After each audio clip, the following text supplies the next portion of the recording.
was unable to make it due to an emergency. So we'll stick to the other three presentations. We'll start with the first presentation, Spectacles, Patching, or Atropine for Amblyopia by Dr. Jonathan Holmes. Please. Thank you so much. Thank you again for your kind invitation to participate in this meeting. It's been a great pleasure. Unfortunately, our colleague Scott Olitsky couldn't be with us today. His daughter had a medical emergency, and so myself and Farouk are going to sort of cover some of his topics. I'm going to start by talking about spectacles for amblyopia, and then I'm going to talk a little bit about atropine, which was the topic that Scott was going to cover, and Farouk is going to cover patching, and then at the end I'm going to come back to the new developments in binocular treatment.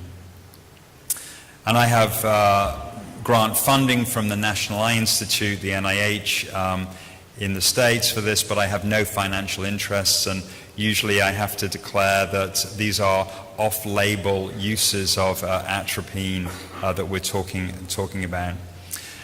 Let me just remind you that the Pediatric Eye Disease Investigator Group is the group that has done many of these studies, and we're a group of over 200 pediatric ophthalmologists and pediatric optometrists across North America in private practices and academic institutions. We conduct large, simple, randomized clinical trials, and that is what I'm going to be talking about today, along with some of the observational studies that we've done. So one thing that I like to quote, and I quoted it earlier this morning for those of you who are here, that if you can't measure it, you can't study it. And if we apply that to amblyopia, we need a standardized measure of visual acuity. And this is the method that we use for 3 to 7-year-olds in all of our studies. It's a matching task where the child doesn't have to know their letters. They can point to a board and say, to show which letter it is, H, O, T, and V. And as Dr. Lyons told us this morning, the idea of using crowded letters allows you to get a quicker assessment of visual acuity than by using lines of letters. And we developed an algorithm, and then we computerized that so we could have that computer system in every one of our clinics across North America so that we could get the same method of measuring visual acuity. We also used masked examiners throughout our randomized trials, and a masked examiner is somebody who does not know the treatment group, and that's very important because then they're not injecting bias into the assessment of outcome. So let's consider a case. This is the typical case that you will see. It's a 6-year-old who has 20/20 vision, normal vision in their right eye, and 20/80 vision in their left eye. They have a small angle strabismus, and they have a cycloplegic refraction of +1 in the right eye and +3 in the left eye, and the rest of the examination is normal. Prior to doing these pedic studies, what I would have usually have done is prescribe the glasses, correcting the hyperopia, cutting plus symmetrically in both eyes. But 20 years ago, I would have also started patching the right eye 6 hours a day and then followed the child. So now, to present my current scheme, now I would prescribe spectacles alone and then follow the child for 8 to 12 weeks before I start much less intense therapy, which would either be occlusion 2 hours a day, and Farouk will cover that in a few moments, atropine twice a week, or a Bangada filter. And then I would follow the child and only use intense therapy if they didn't respond to that. So the studies that we're going to talk about pertain to anisometropic and strabismic amblyopia. We haven't done any studies as the PDIG network in deprivation amblyopia. But let me talk now about the studies that have led to my current approach. What is the evidence behind that current approach? And this first study we did to study the effect of refractive correction or the optical treatment of amblyopia was in anisometropic amblyopia, where we enrolled children with previously untreated anisometropic amblyopia. We remeasured their vision when they just received the glasses within 10 to 30 minutes of actually receiving their glasses. And what their visual acuity was in those glasses was then their amblyopic component. And if they still had amblyopia at that point, we then enrolled them in this prospective study. Every 5 weeks, we would look at the visual acuity. And what we found in that study was that the mean improvement was almost 3 lines of visual acuity. And what was most surprising is that in 27% we had complete resolution of their amblyopia just with glasses alone, just with spectacles, optical treatment alone. And that improvement could occur quickly over 5 weeks or 10 weeks or much longer, up to 30 weeks. While we were doing that study, we also had enrolled some children with strabismus and combined amblyopia into this glasses phase. And what we observed that actually the children with strabismus and combined amblyopia had similar amounts of improvement of visual acuity. Why might that happen? Well, it might be because there was blur, and it might be because that we were correcting the blur, or it might be because that we straightened the eyes. And so we took these hypotheses into the next phase of the study, or the next study, where we enrolled strabismic amblyopes, children with strabismus and combined anisometropia and strabismus. And we put them into glasses and followed them for 18 weeks. What we found here was similar improvement in visual acuity, an average of 2.5 lines in the combined group and 3 lines in the strabismic group. Again, the resolution rate was 28% in the combined group and 40% in the strabismus group. And what was surprising is that the patients with strabismus, whether or not they had a microtropia or a heterotropia at baseline, they showed similar improvement. And even more surprisingly, at outcome, even the heterotropes, the children who still had strabismus at outcome, they still showed improvement of visual acuity. And we don't yet know the mechanism behind this. Perhaps it's putting a focused image on the retina, and at some activities, in some scenarios, the child is in fact using that eye, and so we see these improvements of visual acuity. Now, the caveat behind these results is that they were not randomized clinical trials, so they did not have a control arm. My colleague Michael Clark in Newcastle did do a study where he compared no treatment to glasses. He had a patching arm, but for the moment I'm going to talk about just the glasses improvement. And what he found when he looked at best corrected visual acuity after a year, so they followed these groups for a whole year and then remeasured their visual acuity with the spectacles on, he found that those children who were treated with spectacles showed a greater improvement than those who were not treated with spectacles. So there was some treatment of the amblyopia here in this randomized clinical trial, which supports the use of optical treatment or spectacle treatment for anisometropic amblyopia, strabismic amblyopia, and combined anisometropic strabismic amblyopia. So how have these studies performed over the last few years changed my practice? Well, before these studies, I would always start spectacles with patching together. Now, because about a quarter to a third of children respond to spectacles alone, I always start with spectacles alone, because we don't know yet we don't know how to predict which are the children who will completely respond to spectacles and which won't. And so I give the benefit of the doubt and prescribe spectacles alone. So let me then now move, and in the last 5 minutes of my talk about atropine and the treatment of amblyopia with atropine.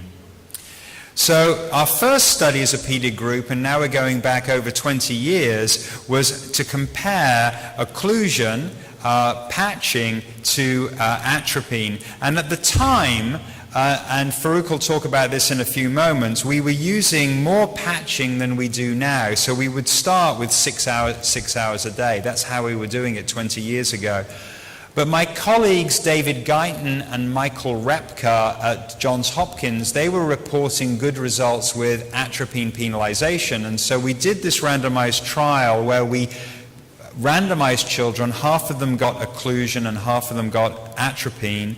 We followed them at 5 weeks, and actually, interestingly, to connect this to my talk earlier in the morning, we used the amblyopia treatment index, and at that time, we just made up questions of what we thought would bother the child, and we didn't do a properly designed patient-reported outcome. So this is something that illustrates that 20 years ago we would make questions up and we would, yes, we got valuable data from that, but we would have been better to have asked the children what bothers them and what bothers the parents. But that's just an aside.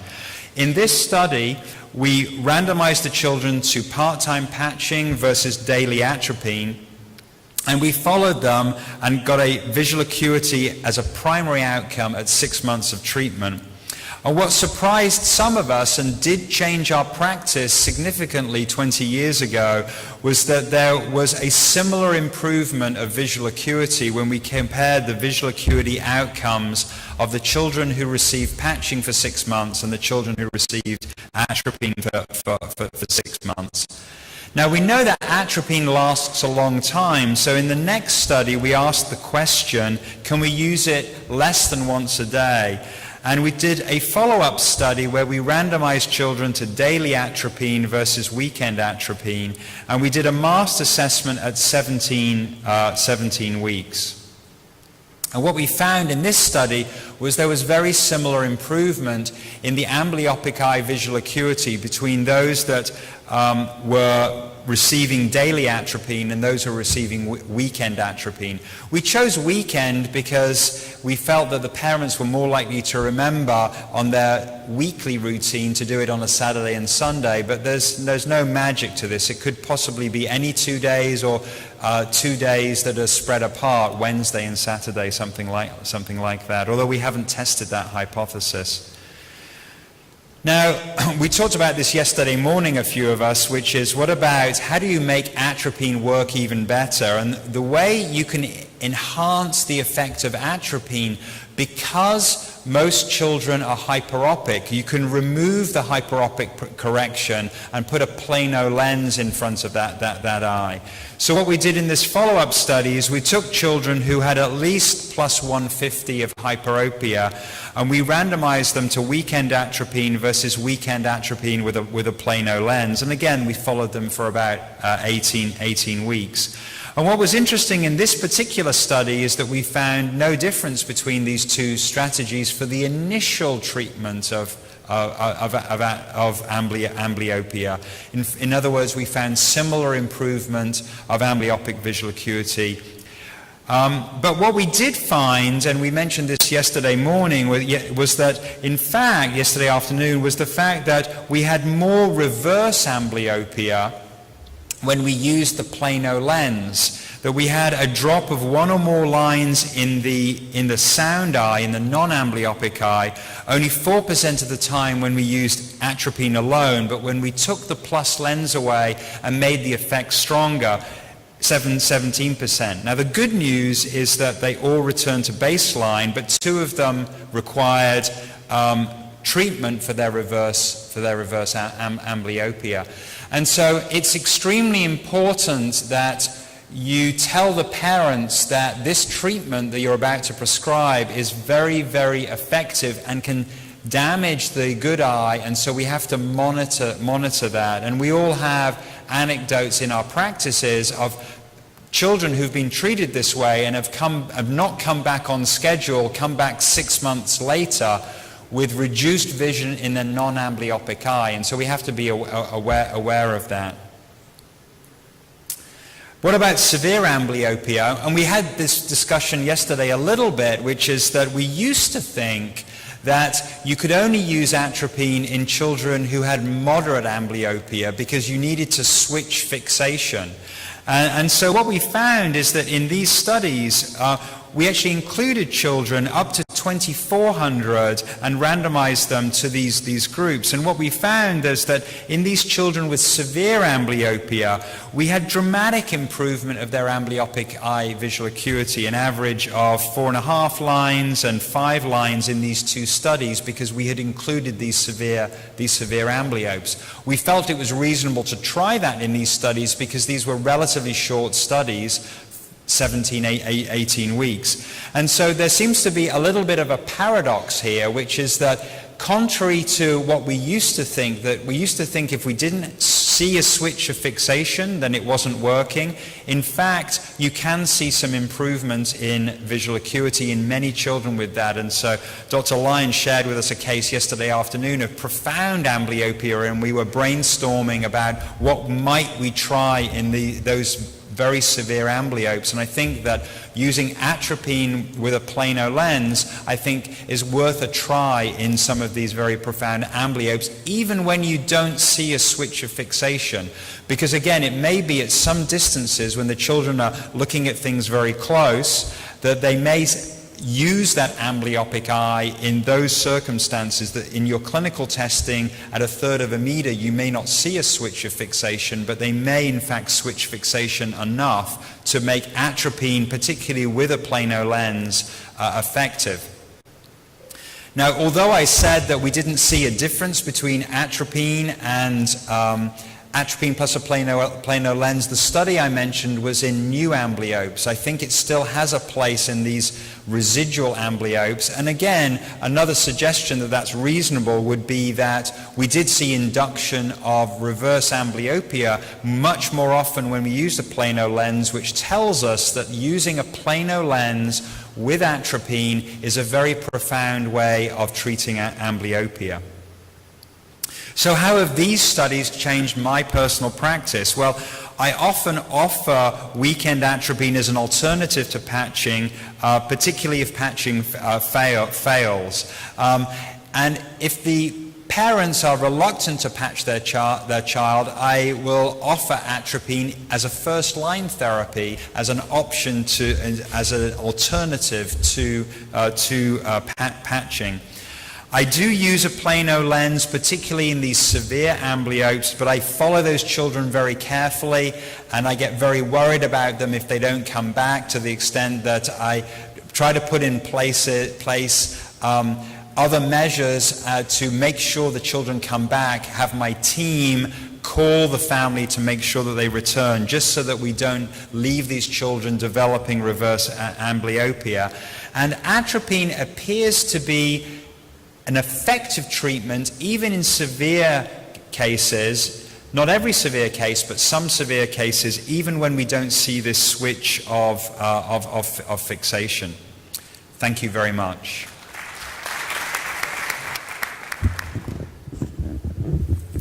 Thank you, Dr. Holmes.